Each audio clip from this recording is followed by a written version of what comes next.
திண்டுக்கல்லில் இருந்து சபரிமலைக்கு செல்ல ரயில் பாதை அமைக்கப்படும் என்று தமிழக விளையாட்டுத்துறை அமைச்சர் உதயநிதி ஸ்டாலின் தெரிவித்துள்ளார்.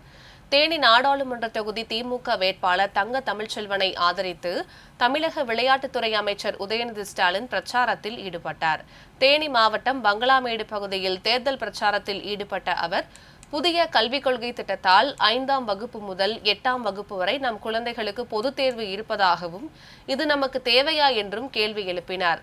திண்டுக்கல்லிலிருந்து சபரிமலைக்கு செல்ல ரயில் பாதை அமைக்கப்படும் என்று கூறிய அவர் தேனி தொகுதியில் திமுகவை வெற்றி பெற செய்ய வேண்டும் என்று கேட்டுக்கொண்டார். புதிய நியூ எஜுகேஷனல் பாலிசி, புதிய கல்விக் கொள்கை திட்டம். இந்த திட்டத்தின் மூலமா நம்முடைய வீட்டு பசங்க இப்போ 10ஆம் வகுப்பு பொது தேர்வு எழுதுறாங்க. கரெக்டா? 10ஆம் வகுப்பு பொது தேர்வு எழுதிட்டு இருக்காங்க. இந்த என்இபி வந்துச்சுன்னா 8ஆம் வகுப்பு குழந்தைக்கு பொது தேர்வு, 5ஆம் வகுப்பு குழந்தைக்கு பொது தேர்வு. யோசிச்சு பாருங்கம்மா, 5 வயசு 5ஆம் வகுப்பு படிக்கிற குழந்தைக்கு பொது தேர்வு தேவையா?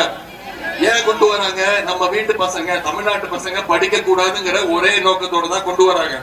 அது மட்டும் இல்ல, நீட் தேர்வு கொண்டு வந்தாங்க. உங்களுக்கு தெரியும், இந்தியா முழுக்க நீட் தேர்வு வந்துச்சு. ஆனா தமிழ்நாட்டுக்குள்ள நம்ம நீட் தேர்வு நுழைய விடல.